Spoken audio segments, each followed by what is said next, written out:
I've basically seen your content just always consistently moving forward. What's made you stay so relevant in this online space for so many years? Personal branding is a funny one. Everyone wants to build a personal brand. And if someone else can copy your content, it's not. My family, finance, and my health, basically. And I believe those core pillars, if any one of those drop, it affects the other one. But the main thing is your health. I base myself around keeping those three things consistently at a level which is performing well, rather than focusing on one. You know, a lot of people go in on finance and they commit everything and they sacrifice their health, their relationship. And yes, it might pay off long term, but are you happy? Your best clients are the ones that just say yes on the call and they're going to go and they're going to perform and they're going to execute. They're the type of people I want to work with. The people who are on the fence, there's a reason why you're on the fence. It's that mental barrier. It's not that someone can't do the work. It's just like they're unsure about everything. You just got to go. What's your why? Why are you in the position that you're in? What drives you every day? What makes you get up? Why are you the way you are? That's what builds trust. I've basically seen your content just always consistently moving forward, like getting great results, always like helping people, whether it's like multiple businesses you've been running.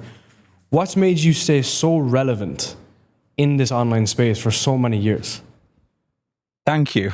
First off, that's very nice. Because it is hard to stay relevant. You've actually got to shift the way you go about things. Because if you're doing the same thing, personal branding is a funny one. Everyone wants to build a personal brand. And if someone else can copy your content, it's not personal, you know? So I guess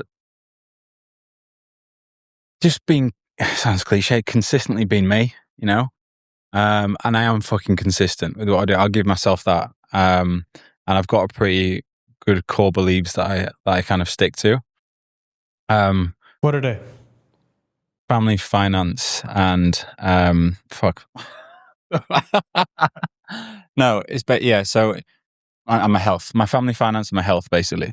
And I believe those core pillars, if any one of those drop, it affects the other one. But the main thing is your health. So if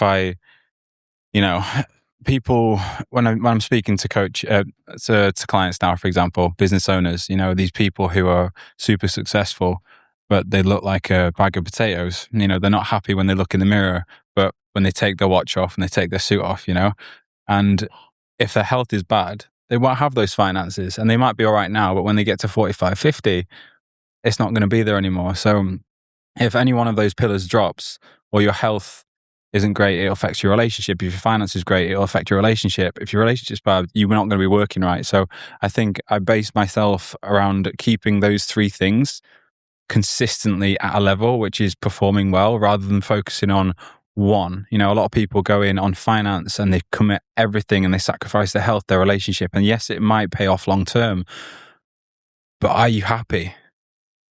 People sacrifice that. And I can pretty much honestly say I'm very happy with how I position myself in my life. I'm never too extreme on one thing, if that makes sense. Yeah, man. And I think if you think about it, the healthier that I've been, the more money that I've made, right? So if you're compromising the most important thing, which is just trying to fucking stay healthy, stay happy, it's going to affect your business long run. So it all goes back to your health as your core everything, yeah. But everyone will neglect it. Especially, do you know what? People say it, when you're in your 20s, go balls to the wall. Fucking go for it. Because, you can afford to. You're made of rubber. You can bounce back. So I do agree to a certain extent. But I'm 37 now. I need to... 37? Yeah, bro. Fucking hell, dude. How do you actually stay so young though? Genuinely, what actually is that process? Because that's super valuable for people, man. Because you are a fucking high performing entrepreneur as well. So it's not like you're not doing the other side of it. Yeah. I can say it recently. I've significantly cut out alcohol, but even over the last 10 years, I've brought up in a rugby background. It's not like I've been super healthy or anything, but my standards with my nutrition and my training have always been there, regardless if I've been going out and drinking and whatnot. Yeah. Again, it's consistency, bro. Mm-hmm. There's so many people waiting for the perfect time to start, not only in health and business. Starting is the perfect time, and just being consistent. So whether I'm, in the middle of nowhere or in Bali, or I'm super busy, I'd always be making sure I use food as fuel rather than, comfort. And I train because it makes me feel good. Like every trauma that I've had in my life, I will resort to training. So like, and this is something I speak to people about. If you can make your default mode a solid version of you, so when you're upset, you're not going to go sit on the couch and eat a load of fucking Maltesers. You're going to go for a walk. You're going to go for a run, get some happy endorphins flow. You're that guy. That guy will always come out on top. And I think that obviously that plays a lot with your body and staying youthful, Yeah, 100%. Let's double tap on the content initially. I think the way that you approach a lot of your business and the way that you're showing up online, how did you actually kind of keep that kind of authentic vibe? Because a lot of people, they just become subject to like the algorithm, they become subject to what they need to do for their business.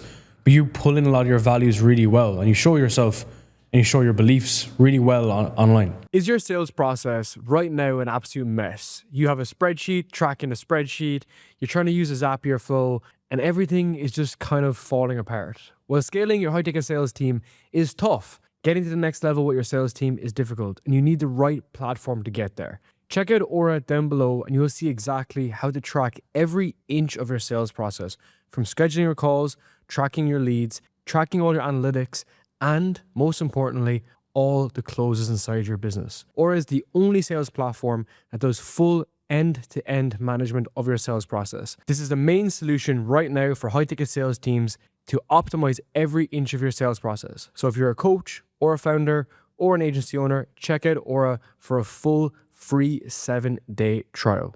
Yeah. I think that's a good point actually, because a lot of people do just fall into the whole viral content without providing any value or personality. Do you know what? I am like, my main page on Instagram, I've tested it multiple times, but it does bring me leads. But by me posting, me walking down the beach in my swim shorts, it like people obviously want to get that lean and whatnot, and it does help bring traffic. But then you've got to provide value off the back of that as well. You can't just keep doing viral videos, So I just guess it's having education on what you're using your content for. That makes sense. And where did you learn that? I just learn it with like the agency, I guess. Like, what's the point of me posting like a video of me walking down the beach shredded if I'm not going to be able to grab someone's attention or someone who's liked or comment on it? Why are you commenting on it? If you're a guy, really, unless you're super gay, do you know what I mean? So like, is this something that you aspire to be? How's your fitness journey going? Then provide value, send them to another long form video like you're speaking about, just for free to build trust. And then you can go into if you can actually help someone, and then like if you go straight in with value-based content, you're probably going to expect low engagement, right? But you're going to be able to help that handful of people that need it. So I think it's just a combination of everything. Yeah, I think that's something that, over time I've struggled with as well, is you want to grow your business selfishly because like why else do you have a fucking business? But at the same time, there's like this interesting state whereby to grow your brand, you need to go more broad, but then you also got to be like super detailed at the same time. So I don't know, it's just finding that balance and making sure that it references back to like what you're doing, because this is why like Joss's brand can do other shit.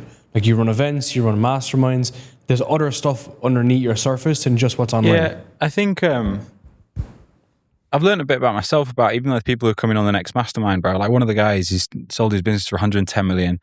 And I got on a call with him. I was like, why are you coming, bro? He's like, I'm fascinated to how you live your life. And I want to come to Bali and reset. He's like, you always seem so happy. You just do what you want when you want. And I'm like, that's really nice to get someone else's perspective, And I guess that's the impression I'm giving off, right? So I don't know if it's working. I can help people while doing it, even better. When you've doubled down on like who you're working with now, which is more entrepreneurs, business owners, what made you go balls deep into that specific area? So guys that are much more advanced in their journey, like more advanced entrepreneurs as well. What in terms of who you're working with? Because a lot of your clients that you're working with, they're much further on their journey, right? They're more like entrepreneurs and business owners. For coaching or for like for coaching. Yeah, I don't know. I just you pick your market, don't you? If you want to. Yeah, you are also the market. You are your niche, right? Unless you're highly educated in something else. Like, and just prefer people who, if someone's at a certain level, if you're working with a CEO, they're usually just going to get like your best clients are the ones that just say yes on the call and they're going to go and they're going to perform and they're going to execute. They're the type of people I want to work with. It's the people who are on the fence. There's a reason why you're on the fence, and the reason why you're on the call in the first place is because it's a mindset shift rather than, it's that mental barrier. It's not that someone can't do the work. It's just like they're unsure about everything. You just got to go. Why do you think that is? Because like this is how people get caught in a loop, right? Their infinite loop and their infinite life of like why they're not making progress, why they're not getting results, is because they're in this trap. Yeah, it can come down to multiple reasons. It can come down to childhood reasons, where they haven't got enough reassurance. They could have had abandonment and they're scared. There's loads of things that go into it. Like even me, bro, like for me to post content, some days I have to be in the right kind of mood because I think people judge me. I look at people above me and I'm like, shit, would they disapprove that kind of content? Do I sound stupid? And people have that no matter who you are. But people above you will be trying to pull you up. They don't care, any hate that just comes from below. So you need to kind of get out your own head in terms of what other people think, I think, and then just move forward, just go for it. Dude, we're all going to end up in the exact same spot at the end of this. We'll end up in a box, bro. And you can't take all this nice shit to the grave, bro. Yeah, it's true. So it's like there is very little to be had for like waiting to kind of, waiting for other people's approval. And the irony is that people that are much further ahead of you, like even the guys we met downstairs, like they were like, oh, like I saw your work, you're doing this. Like they're people who are in the space and in your space specifically, they want to be around you and they want to be around that. So there's no issues with that specifically, even if you are on your own journey. I think this is where like a lot of your work is done really well because you've always been honest, dude. You've been very transparent, which I think you don't even recognize as much too, because you just kind of get on, you tell people specifically like what you're struggling with or the position that you're actually in right now as well. That's how you build trust, isn't it? And I could even be more honest about like day-to-day stuff and things in my life, but obviously you want to have some privacy, but like the pain points that anyone goes through in life that's where you build trust, because then people can relate to you, If you're constantly talking about your wins and this, that, and the other, it's just like, bro, bore off, Like, what's your why? Why are you in the position that you're in? What drives you every day? What makes you get up? Why are you the way you are? That's what builds trust, I think. Do you think if you're working with people specifically, they give a shit about that as well? So let's say they're buying coaching from Joss. I think so. How much do you weigh that up? Like you said earlier, it's like it's the voice of the information who it comes from. So you want to be able to relate to that voice, or there's something certain that you like about the person. Information is everywhere. It's not that we're short of that. And most mentorships and whatnot, chasing flies. Chasing flies. Fast as fuck, boy.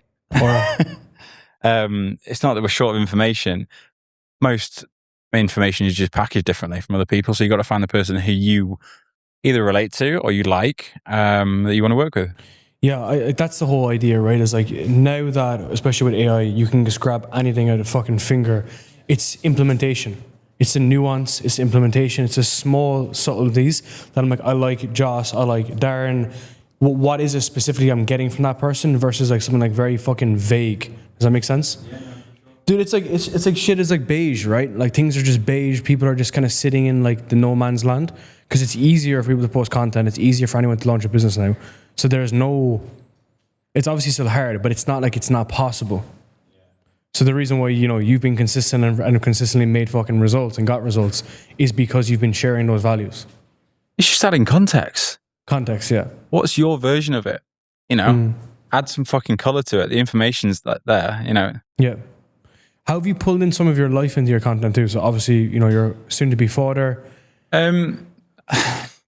I speak about this a lot. Like my dad dying when I was 16, bro. He was probably one of the biggest driving forces of my life. And it's made me quite unsympathetic to watch out. She's going to get a caffeine fix. Unsympathetic towards life a little bit. And when people moan and stuff, In what way? Because shit happens in life and you can choose to wallow and stay in the same spot, or it's how you deal with it. What shapes you as a human is how you react to stuff, right? You can react badly or you can be good at sink or swim. And obviously it's horrible to say, but that's one of the things that molded me in the best way possible. You know, it taught me to deal with one of the hardest times of my life, and I try and portray this in my content, because so many people give the stupidest excuses to why they're not where they want to be. And I don't go shouting about this when I'm speaking to someone, but I think it's important to know that everyone's going through shit. But if you continue to wallow in your own self-pity, you ain't going to move. No, so I guess that's one of the main things. But then going into fatherhood now, I'm becoming. Do you think that's like the experience of your dad has shaped how you view fatherhood now as well? Yeah, for sure. Did it give you any kind of fear beforehand? Not beforehand, bro. I mean, it was a surprise. But like, I guess I had an epiphany when I found out. I was like, oh my God, I just want to lock and be super healthy, and just I've cut out so much stuff. Like, even just, you know, I basically made a list and drawn a line around the things that just aren't serving me to where I need to be. What were some of them in there? I mean, just going out in general, like going out and buying like tables and stuff. Like, I've always liked to go out, and I can't say like, it's not even alcohol. I've been in the room with other people. I met some of the best people in my entire life because I've gone out drinking, you know. But I just say no to a lot of things now, so I've got more time to focus on positive things, you know. But yeah, that's it. It's funny because when I found out Emma, she just started screaming at like 4 a.m. in the morning. She went to the bathroom. She's like, I'm pregnant. I'm like, what? Like what? Like what? Why? I was like, I ordered another test immediately on like Insta Shop, and all I'm thinking in the back of my head, I was like, I've just finished like a heavy summer in Marbella. I was like, I was not healthy. I'm like, this guy's going to come out with like 4 arms or something. I was like, yeah, shit. He's all healthy now. So yeah, it was a bit of a shock. But that moment, I was like, you need to fucking lock up, bro. Like, you need to like just start being the best version of you. And it's funny, isn't it? Like, in order for you to be the person you need to be, you just need to start acting like them. It's like you know. But you put your head down and you pretend to be asleep until you fall asleep, right? It's just like, so I'm trying to be that guy. It was a similar conversation I had with Rob. Same time, like he was expecting, his missus was expecting like 4 or 5 months later. And he was like, yeah, like this is the time that I have to really fucking capitalize on everything. He's done the same. And it was the same as one of my friends, Max. He said he's having a baby in a couple of months. They're like pushing the business as hard as possible because a few things. Like, one, you want to set your life up, and you also want to set that period of your life up too, so that you don't have to be working as much. Back to the family, the friends, the business, the fitness. Having all of that dialed in allows you at 37 now to take some time for that as well. Yeah. Fuck, man. So what are you changing right now actively as well? Because you've already lived a pretty good dialed in life. I guess it was just a kind of... Yeah, but it's always been based around me. That's the thing. Okay. So now it's not. Like, even I was speaking to my wealth manager like 2 days ago. I was like, bro, if I just put like 250 or 100 in this portfolio per week, by the time he's 18, he's going to have like, it's like 300 to 500 grand. He's going to be, I'm like, so I'm thinking about like investments like that. Yeah. Like, so just thinking ahead rather than being so, sounds bad, you know, you've got to be present, but I'm just trying to be way more aware of it. This is the thing about a man, right? The man's fucking job is to provide. We forgot this for the past couple of years, right? But that's the ultimate goal. It's like the only fucking goal. Yeah. It's like, you know, really the only thing that matters is the people around you. And even if it's not your immediate family, it could be your business, it could be your team. Like, I feel incredibly responsible for my team, right? And that's an important thing, that I need to not be a fucking dumbass and somebody for yourself and your kid. Responsibility. That's being a man. But that's also fantastic for getting your shit together, you know? This is kind of how someone has a child, even if they have a child early, and they get rid of all their bad habits. Being a guy, like, obviously women are incredible, you know, but like also like being a man is hard because you have to provide. You know, that's your fucking job.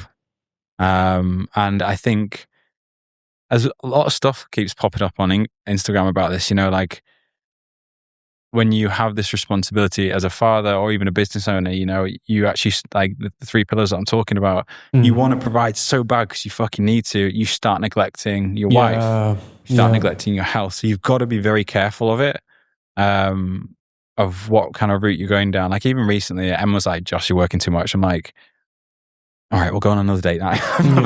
No, she's not. She's like, "I don't want that.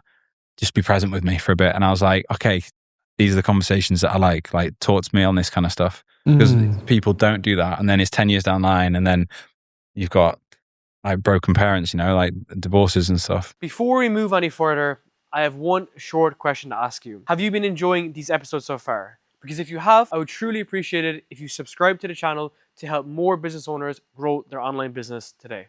You should read 5 Pillars of Wealth by Sahel Bloom. It's good timing for you. 5 Pillars of Wealth. Yeah, it's very good timing for you. He talks a lot about this, where it's just like, it's not about the quantity of time with someone, it's about the quality of time. Quality, yeah. So 2.5 hours watching Netflix or 10 minutes at dinner. Like I have lunch and dinner with my wife every single day, but I could spend 14 hours in the office, right? Yeah. And it's like, it's not about always being around. Ideally, to be honest, if a guy's always around, he becomes a fucking slob and he's watching TV, right? Yeah. So it's more like the man goes out on a mission and he comes back and then they value that time better than it's just allocating your time. I think I heard Hormozy speak about this today. Get a kitchen timer, slap it on 15 minutes, and then write down what you did every 15 minutes. I have that, dude. I did that. It's the most autistic thing ever. Yeah, but I was thinking about it the other day. I'll show you the spreadsheet. I have a spreadsheet of it, and I sent it to Kat, my assistant, and she was like, "What the fuck is wrong with this guy?" What was it, like working? No, it shows you basically.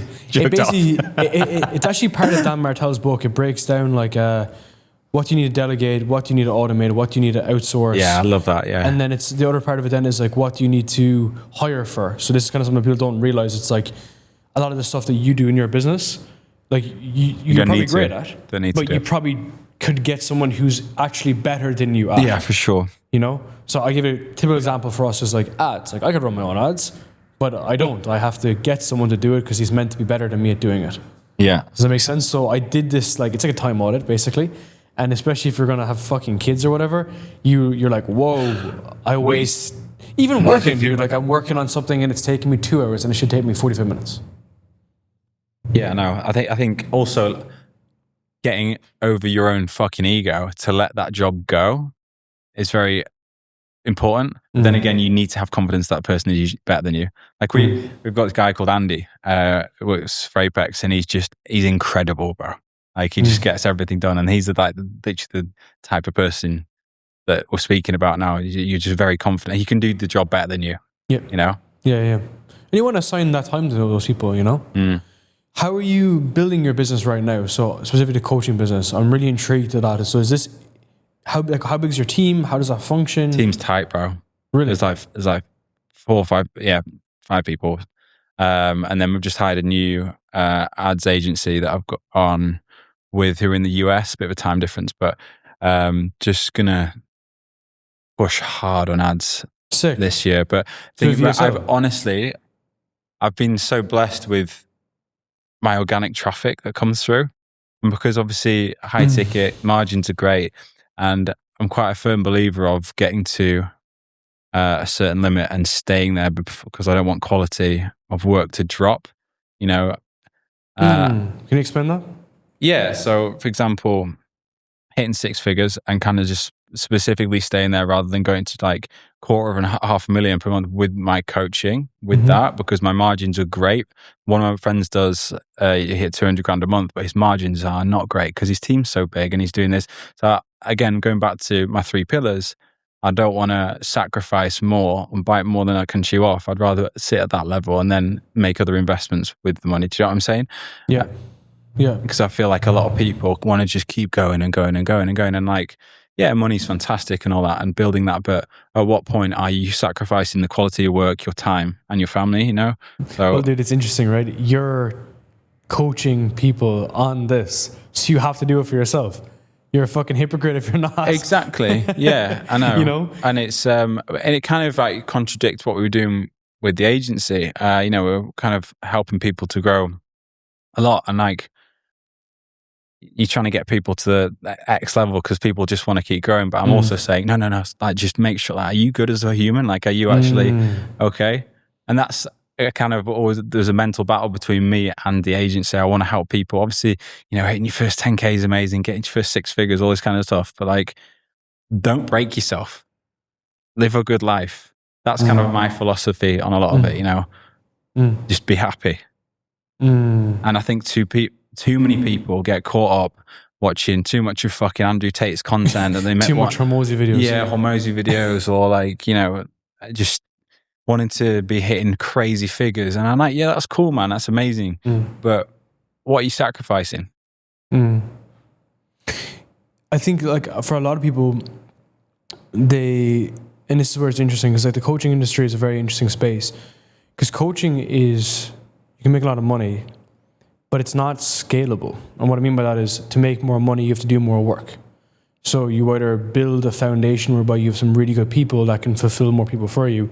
But if the only way you can make 300K from 100K a month is to do 3 times the amount of work, that's not scalable. Does that make sense? Yeah. You're just doing more shit all day, every day. Yeah. Like that's not actually scalable. Exactly. Right? And do you know what? Like, if as fitness coaches as well, if you've got someone who's staying on for X amount of years, you're not doing your fucking job correctly, you know?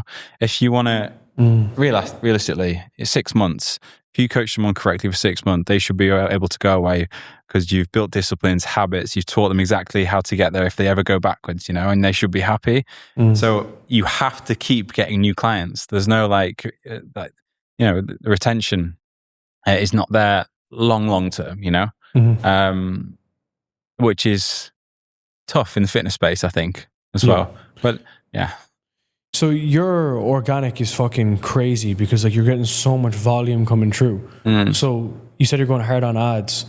What's the process right now? They come in, they hit a type form. So the reason why I want to do that is because I don't want to have to keep like, just the content strategy is always good, right? And you have to be relentless with that. Yeah. But unless you can pay it, you know. So again, it comes a little bit back to my time, getting my time back. Sick, yeah. So I was wondering, it's interesting, right? Content is a big job. He knows, like, we're constantly doing it all the time. And it's just like new ideas. I'm sat down, putting it into Notion, and we're just trying to work out what to be posting next. Or I can buy my time back. Yeah. So I can, you know, delegate jobs. That's what you do. You delegate tasks to other people so you can put where you're most valuable. And I think I can just have my time back. That's what I want. How much volume are you doing of organic right now a week? I'm posting once, maybe twice a day. Then we're going to one YouTube a week, maybe 2, if Alessia's feeling up for it. But dude, the variability in your content is really fucking dialed, right? Because you might have like something to do with fitness, so yourself, some travel stuff.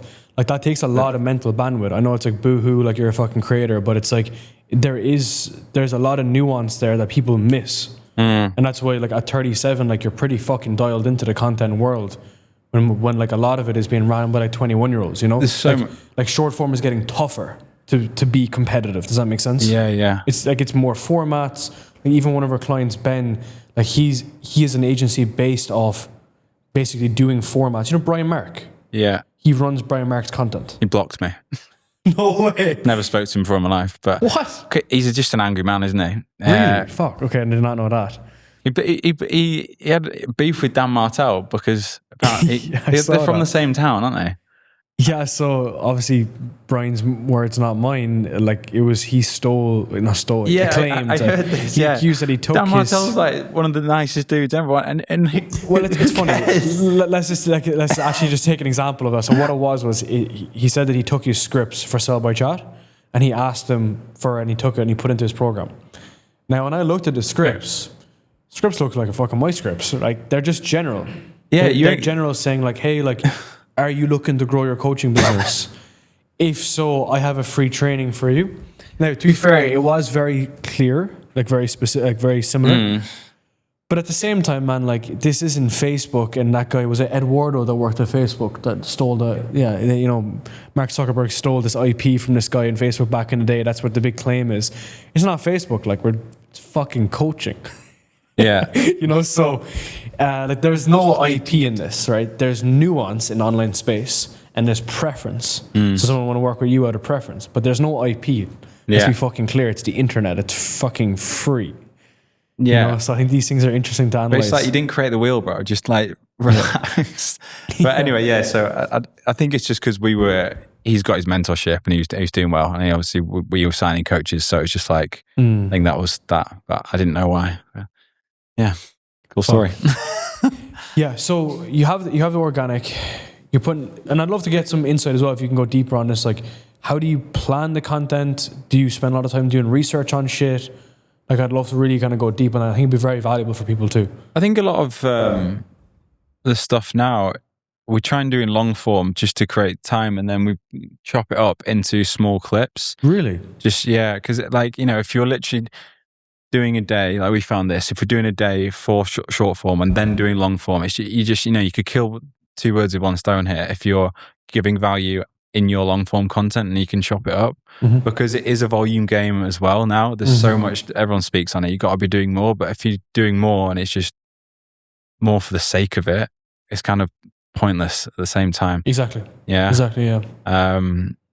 Which I actually agree with and I don't, because you can get videos that are just absolutely pointless and do fly off, that they get caught by the algorithm, you know, but you know, just make your life easier. And that comes down to planning.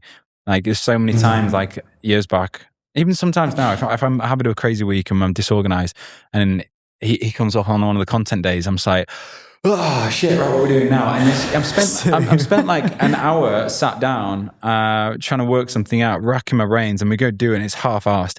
So you just got to plan ahead. And then if you know, you can go and bang out your content straight away. But again, through a lot of coaches, business owners, you're doing a lot of the jobs that you need a team for. So therefore you're probably forgetting to do the planning. And you're probably not at the point where you can hire a team yet, or you don't want to because of ego. So it's a tough place to be, but you know, you just need to use the tools you've got to plan. Use the tools you got, but I think it's ironic because you can do less, but just do it better. Like it was such like a Hormozy thing where it's like, you should do content twice a week. The first 1.5 days should be planning, and the last half of the one day should just be recording. Yeah. Which is why I was asking about like how you're getting the ideas and how you're ramping them up. Because even when you came in this morning, you know, you're recording it, right? So you've turned your life into a video game. I think that's like an underutilized skill as well.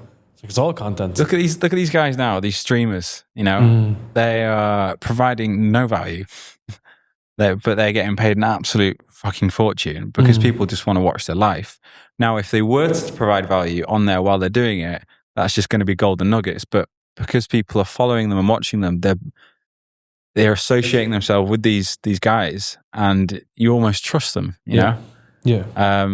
So it's just film more, I think, and be more raw.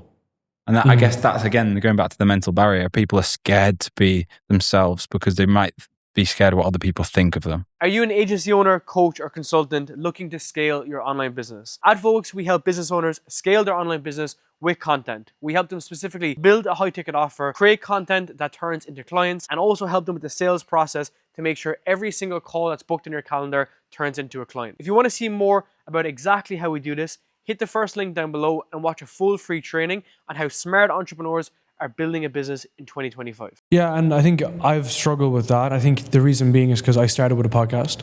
So I was often not talking myself up, but like puffing out your chest, like it's like a peacock thing, right? Because you don't have much. But then when you do have something, you should kind of let go of that and just be fucking normal and don't be an insane, right? Because it's like there's like a weird inflection point here. Yeah. To be yourself, you need to kind of be someone. Sometimes in your head, you're telling yourself that. But to be someone who wants to be followed, that's when you have to be yourself. Like that's the irony, right? People only tell the story once they've got some sort of credibility. And I think if you're listening to this now, start, like whether you're telling it or not, start recording yourself right now. Yeah. Because you'll look back in 5 years and you'll be like, oh my God, I'm so proud of myself and where I've come. And people want to know that. Like, I'm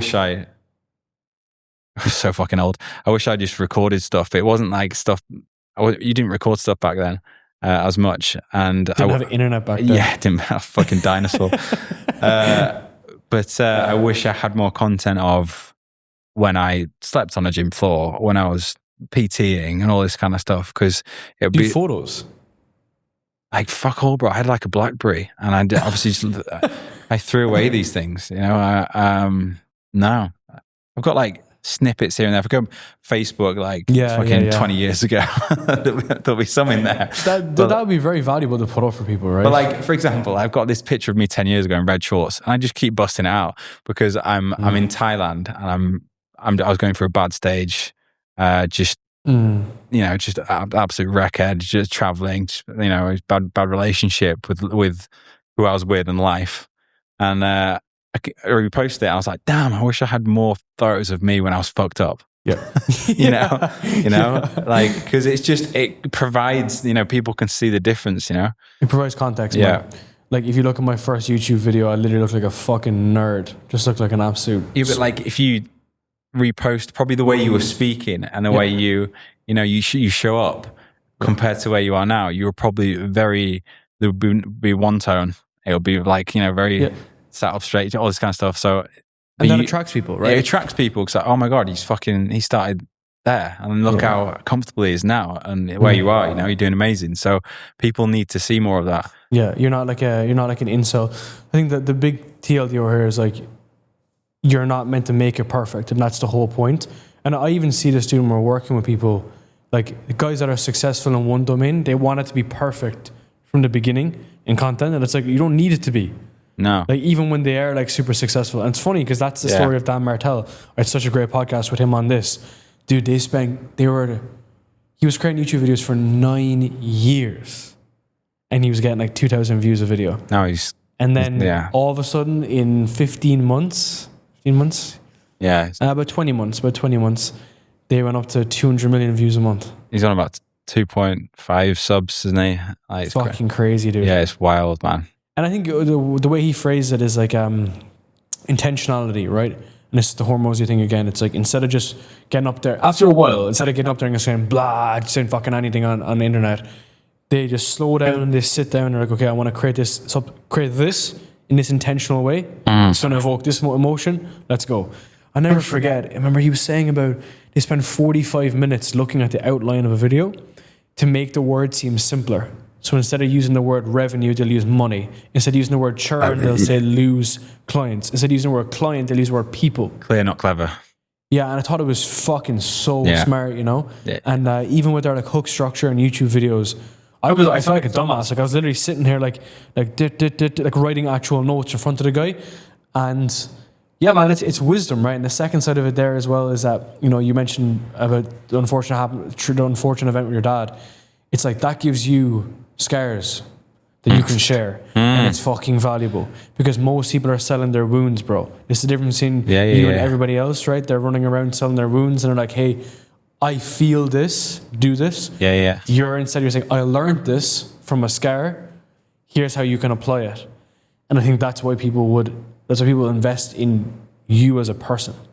I think what's important as well, because as people scale, you kind of lose touch of you doing the content for personal branding. A lot of things become more automated, but like people, I think there's a stat on it, is like people are like 90% more likely to buy from a founder than his company. Yeah. So Dan's a great example. He's posting his content about his family, this, that, and the other. He's very likable, But if it was just value-based content and you go straight into like a many chat flow and you're speaking to a bot, it's just like, I'm not bought into this guy. So I think it's more important than ever when you scale to keep your personality, show a little touches of your personal life. So one of my friends in my network, Taki Moore, you might be familiar with Taki coach Dan. Taki's back with content. And the reason why he kind of went off the map is because he hired a team and they did all his scripting and then it went nowhere. And then he realized the only thing that he can outsource is the top 6 inches, which is his Nuance.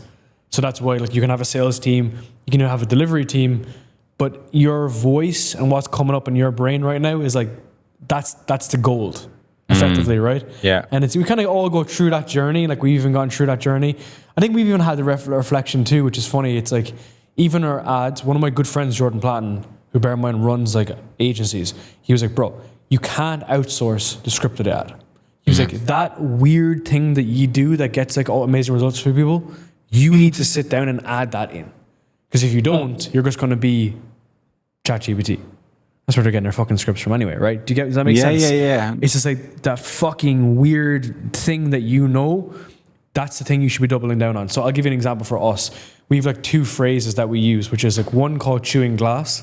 So when you're just like going at something, first time doing something, learning. And then the second thing is like in the bakery. So in the bakery means like you're like cooking up like a fucking offer or like running an offer to clients. They're like 2 things that people recognize our clients like say back to us. You can't fucking get that in ChatGPT, man. You have to it's a learned experience. Yeah. And I love those subtle nuances of like, that's what life is. It's just little phrases that make people think of you, or like the way. Homeowners is a great example. He wears the same shit every single day, and you make a little action figure of him, and you just like who he is, right?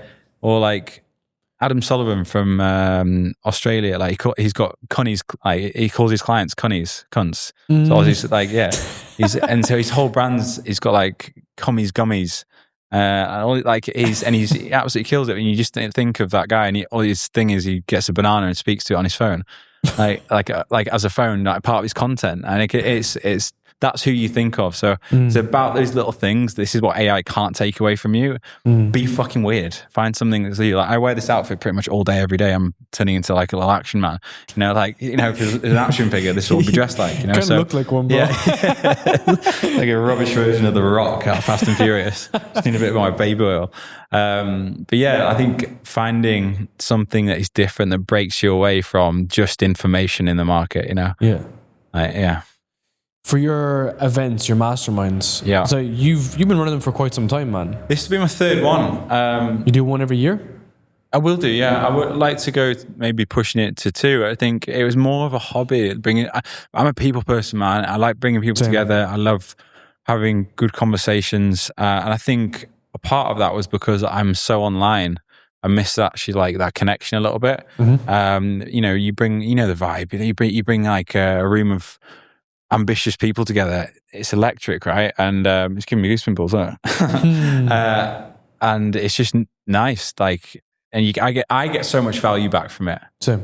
And it's community, it's brotherhood as well. So I think I'm going to continue to do them. Maybe push a little bit harder this year, next year. Can we run through how you do it? Because your events are very different than mine in terms of, you started off with your 3-day events. Yeah, so the first one was very boardroom. I was in Dubai, and it was just value. You had speakers come in.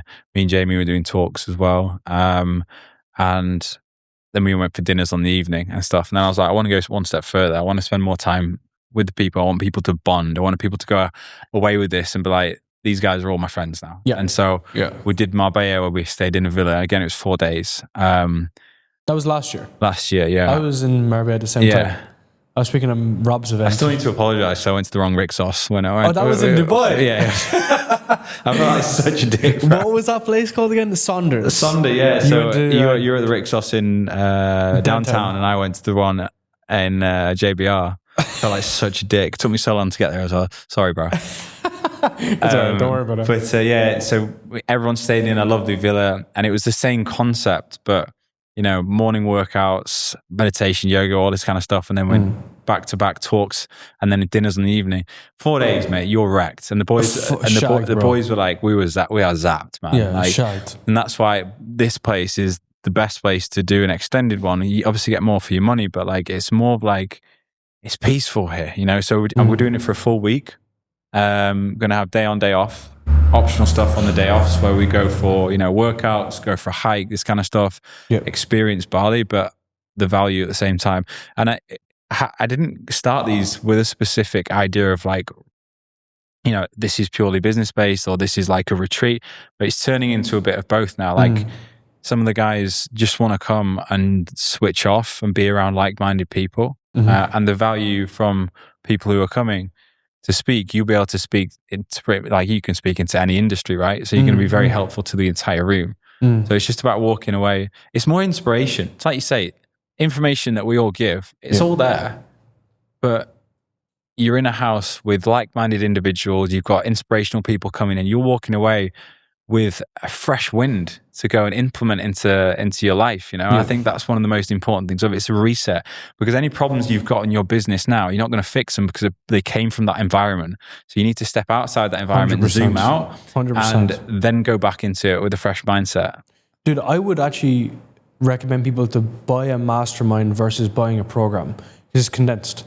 It's Quality. 3 days. Yeah, I paid $22K to go to one in Dubai next month. Me and Tom are going to go. It's $22K for 3 days, bro. And I could fucking buy a year's worth of coaching for that price. And it's because when you go there, to be honest, bro, I often say that it's not even information that they tell you, it's the people that you meet and the conversations. So I was in a mastermind here at James Kemp's before, and the guy that was next to me, he was the guy that helped us sort out our tax in America. Because he was like, oh yeah, I work with this company. And I was like, oh wait, no way. And then 2 minutes later, he was setting us up with his accountant. This has nothing to do with the actual mastermind. Just come, this is the people that you meet along the way.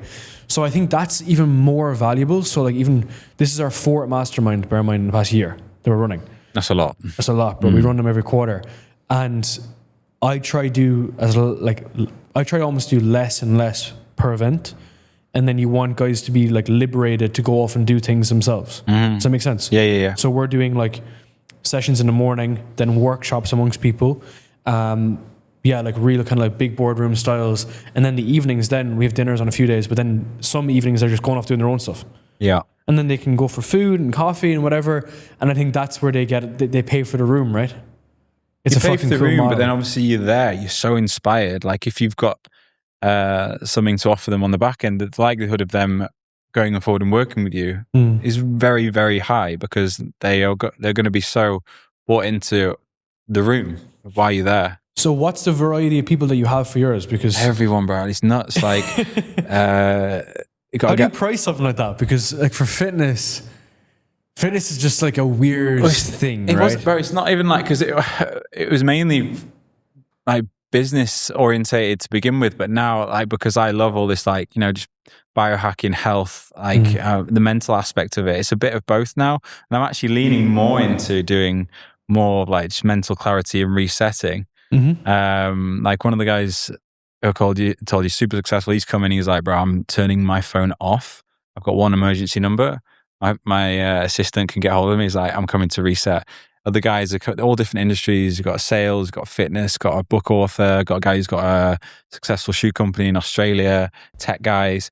And it's interesting because putting all these people together and watching them bond, you can help each other because there's so different minds, all different minds. If you've got one specific type of people and I'm providing value, or getting speakers to come in for that specific topic, that's good. But you're seeing all these people just connect the dots and make friends as well. So yeah, I think the more like vulnerable you can be with each other in those environments, the better. Yeah, for sure. Because I've gone to some masterminds, and not in a bad way, but like when they're too businessy, people are like, I have this business, and then no one actually helps each other, right? And I have found that to be true a lot of the times as well, sometimes.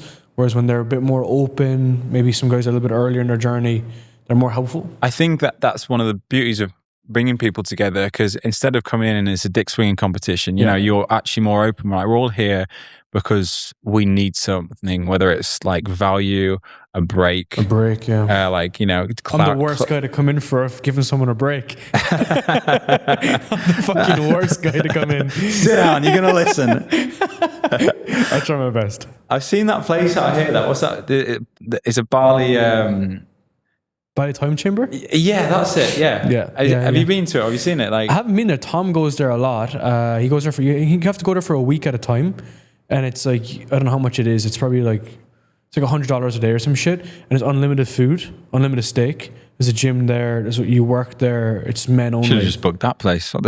Dude, it's so funny because they do a lot of like viral memes, and they do it on purpose, like to go viral. Yeah. So they're like, men only, alone, together. And then they know that it's rage bait, basically, you know? Yeah. So they go super fucking viral as a result. I'm surprised they just haven't got loads of gay guys. No, they do it deliberately like that, so that people are commenting, being like, oh, this is so gay. And they actually, like, they find their 20 men in a sauna, Literally. wearing nothing. Yeah. Literally, like there's a fucking Pilates studio around the corner. I actually know the guy that does the videos, and they do like matcha style videos, deliberately like whitewashing. Yeah, So it's like look at all the Bali's locals, and it's all just like a bunch of like London girls with matcha doing Pilates.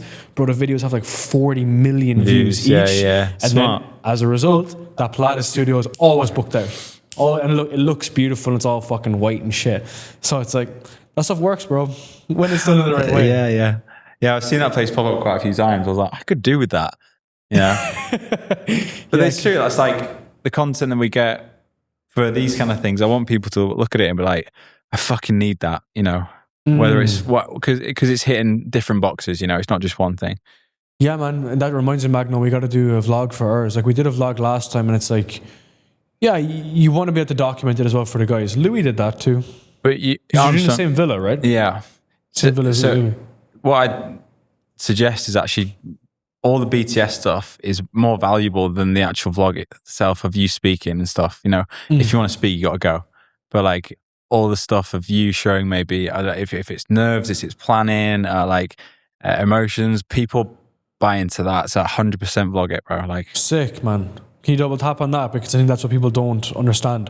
Yeah, so you're basically telling the story versus the outcome. Well, for example, we filmed that first one in Dubai, didn't we? And it's just like boardroom, like listening to like someone speak on wealth management, tech, AI, all this kind of stuff. And like, who wants to just sit and specifically watch that? Because it's only like 2% of what the person's saying, and you're trying to squish it into like a 30-minute vlog. But like, you know, or if it's me stressed out my eyeballs, so I'm trying to run around trying to get everyone together and stuff, like it's real. You know, like me sleep in the back of my car because I'm so fucking tired in between talks. Like, you know, like it's. I remember that story, bro. Yeah. I remember watching that podcast with Rob, and then you telling that story, and I remember just like actively thinking about that when I'm running my own mastermind. I was so tired. That's funny that you say that, because that's what people remember, right? Yeah, and it's just being more real. So people, I just get all the snippets, bro. Like even him, like today, just walking behind me, like commentary of me walking down here. It's just real life shit. Yeah. Chaos of these streets in Canggu. Yeah. Josh Mooney dies on the sidewalk in Bali. I told you, I was like, don't walk, 'cause it's gonna be really hot, and you come in fucking sweating. No, bro, it's so hot here, man. Okay, I think there's like a lot of here in terms of like your framework though for how you're producing this stuff that I don't think you even realize, right? The fact that you're sharing like these kind of behind the scenes moments, most people wouldn't do that. Do you get me? They wouldn't do that because they want it to look perfect. Bro, you're speaking to a guy who I'm artistic by trait since I was a kid, and I'm a perfectionist as well. Artistic or autistic? Both. And I'm a perfectionist, bro. Like, do you over procrastinate? Not anymore. That's the artistic. Yeah, I just start now. Achilles heel, right? Yeah. If you even saw my hairstyle, like when I was like 15, bro, this thing was a fucking work of art, bro. I used to take like 30, 40 minutes to do. When you were on fucking X on the beach and it was yellow, it wasn't. That was my artwork, bro. That's what I was known for. I got called Lego Head for ages. It's like one of those clip-on haircuts, right? But like, I still worry about things being perfect now. There's something I said to myself this year. I actually want to start being able to post reels like stories off the bat and just do it. But then I still send it to Alessio to like mock up and make it more perfect, because I just like things arty, you know? And that's a barrier for me, but it's the way I like things to be done. And it's just a longer process. So it's, for people who are trying to get over perfection, the only way you're going to get perfect is if you do volume. So you've got to do more of it. Yeah. Well, the thing is, like, you don't literally have enough case studies. You don't have enough data to be like, oh, this is good or bad. This is the irony, right? It's like if you do 4 things, if you do it 4 times, it's not going to be effective. So you're going to need to have that. And it's like, okay, you can do that over 4 years, or you can do that over 4 fucking days. Yeah. But there's another thing that there's so much now about, oh, you've got to do your trial reels to see what works on your main page. And it's overwhelming to think about the amount of people speak on volume now. And Hormozy set the bar for this. He did like 35,000 bits of content last year, right? And that is unattainable for a lot of people. So you've got to just work at your own pace, but just do as much as you can do, but keep pushing, if that makes sense. I think because people don't start because of that now. It's another bar that's been set. Yeah, and I think what's interesting is, like, we discussed this just before we started recording, which is, like, if you're looking at it from like a business perspective, what are actually the fundamentals? Like, what do you need?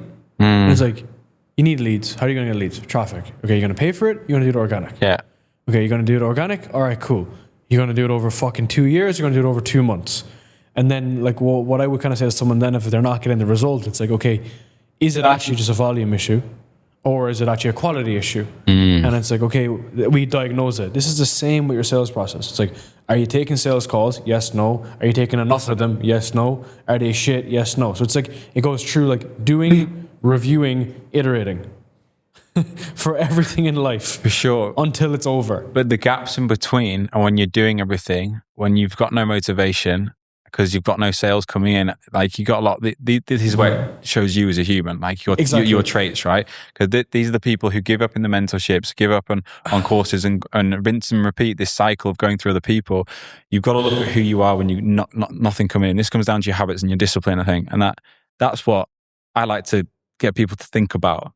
So let me tell you like a personal story on this. So I grew up in like a awful household, like, was really badly abused as a child, had really poor all through my entire life, really poor into my early 20s, like extremely poor, to the point that I literally had like no money when I was in university, apart from when I was working, right? Which is like fucking nothing, like working in fucking Skechers, bro.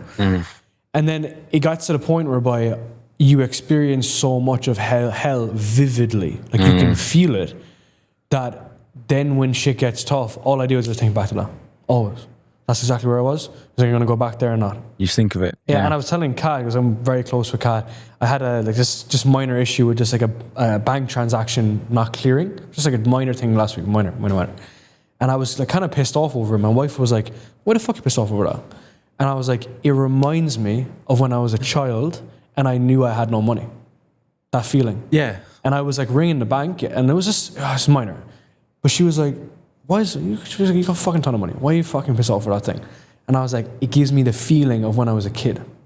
And then as a result, if I'm like launching my software company, it's not working, I'm not going to fucking cry about it, because I know what's on the other side of me if I don't do it. Because I've experienced it. So I try to literally tell my clients that, what's the worst thing that's happened in your life? Remember that, because that's where you're going if you don't get it right. Right? And it's having that clarity on the opposite side of this. That's tying into everything we're speaking about there. Like, you know, what's the thing that's stopping you? It could be something from your childhood, you know, but you've obviously, it's either your driving force or the thing that's going to hold you back. Yeah, and I'm over that now, right? But I think it's good to, like, it's like I've gone through that, and I have the skills and the ability, hopefully, and the network and stuff like this. But what I'm trying to say is, like, sometimes it's nice to have that reminder. You know, it's like the Mike Tyson quote. It's like, it's one step between the Rolls Royce and the gutter. Right, and I think I always think about shit like that, man. Yeah. Because that's the reality, right? And it's like most businesses end up with nothing when they even have money, is because they find a way to spend it, either doing something fucking stupid or, just negligence. Does that make sense? So when I'm speaking to someone and they're like, I can't post content, I'm like, well, let's just look at this. You have an option. You can do nothing. And you can go back to Tesco and to Skechers, where I used to work, or you can post it and fucking fix the issue that you have, you know? Because, I don't know, it's interesting, like the coaching space is, it used to be this kind of like, you're my mentor, I'm going to listen to you. And now it's more like, is that really going to work though? Right? There's a bit more like frustration, which is fair, right? Yeah, man. And then it's like, as a result of that, there's a lot more questioning, which is valid. But that's the reason why people are like, I'm going to do this, I'm not going to do this. And it's like the quasi state of them doing nothing. You know, and I think that's ironic, right? And this is where, the cream rises to the top, but it's like, if you want to get out of the middle bulge bracket, you need to get over the mental barrier, because the physical barrier is already a lot. There's a lot you need to learn physically about what you're doing. Yeah. It reminds me of, the agency, when we're speaking to a coach, we've got a system that works for hundreds of coaches, right? Oh, but it's a rev share on the back end. Why would I do a rev share? I was like, because you've got 100% of fuck all right now. So, or do you want a team that's done this for a lot of coaches and it's going to delegate the tasks that you don't need to do? but people are scared Yeah. to do it. Yeah, 100%. And they'll stay there, and you'll have the same conversation next year. How's business going, bro? Have you, anything happened? Nope. Well, it's the words you use, right? It's why linguistics are so important. This is a Tony Robbins thing, right? Yeah, it's great. The words that you say, right? So when people are like, and well, I have clients who say this to me. They're like, I'm not coming to the mastermind. I'm like, oh, why not? And they're like, it's expensive. It costs a lot. I'm like, well, what's the opposite of this? You keep the 5K in your pocket. You sit in fucking some random fucking apartment. You try to do things and you complain. And then you come back to me after the mastermind happened. You're like, oh, this isn't working. It's like, if you were just there, you could just learn the thing that you wanted to learn anyway and make more money. Yeah. And it's like, it's linguistics. It's the way that they talk. It's the language that they say to themselves. And that's something that I've had to actively work on too. And I'm not Tony Robbins, right? So it's obviously not working as well as other people, but it's reframing the mind. It's reframing the mind. The problems that there, regardless how you deal with it. Yeah. You know, it's like, you know, you speak to someone who wants to get in shape and they're not sure about doing it. They've been stuck there for 5 years. The fact that they're hesitating now is the mindset, you know, the reason why they're there in the first place. So it's just about helping people get over that barrier, I guess, because... Let's reframe it. With your fitness, I know you do a lot of different things, to be fair, but for the most part, do you even think about the workouts you're going to be doing? I guess you just know what you're going to be doing. No, because I know what I'm doing. Same with the food, right? Yeah. You know how to look at something. You don't overthink it. But there was a point where I did learn. Okay. You know, we did learn, yes. Yeah, I did a nutrition and personal training diploma. You know, I did all this kind of stuff. I scraped together the fuck all money that I had and learnt this thing. You know, and there was a point where I invested. So then now I thought I don't have to because I've built habits and disciplines. It's the same thing that I want to teach people, but people don't want to do it, you know? And the thing is, it's like I openly say to people on the call, go on ChatGPT. You know, you need the basics. You don't even need to work out. Just focus on your protein and your calories, you know, and walk more, you know? You know, just go do that for 30 days and do that for 30 days and tick it off and see results. A, people won't do it for 30 days. You know? B, they won't do it. So what do they need? They need fucking accountability. That's a lot of things. People need inspiration nowadays. Everyone's on their phone, scrolling, doing shit. And that's the importance of, that's where like humanity is going to like really show in the next few years of, you know, just being in front of each other, you know, actual connection. Because it's accountability that we lack, or inspiration. And I'd love to get your thoughts on this because, like, I completely agree with you. Like, people eventually they pay for accountability or implementation, which is basically the same thing anyway, because they can't do it themselves. And also for context, I've had my coach, Dara, for 176 weeks. It's every fucking day I'm filling out that fucking tracker, dude, for over 3 years. Yeah. Okay? So it's like, you know, whether you're just getting started or you're more advanced, I personally need that accountability. And like I was speaking to them yesterday, I was like, oh, I have an issue with this, can I fix this? So I think that ongoing coaching is really important, right? To sell coaching, you must buy coaching, I always say. It's super fucking MLM, but it's true. You have to buy it to be able to sell it. But I'd love to talk about how you create your own environment, because like you're living in Dubai, I'm living in Bali, it's a fucking bubble, right? And part of that bubble is good because it creates your environment. So like, I don't see the news, I don't fucking read the news. Nah. Every once in a while I click on IG Reels and I'll see a robbery in London.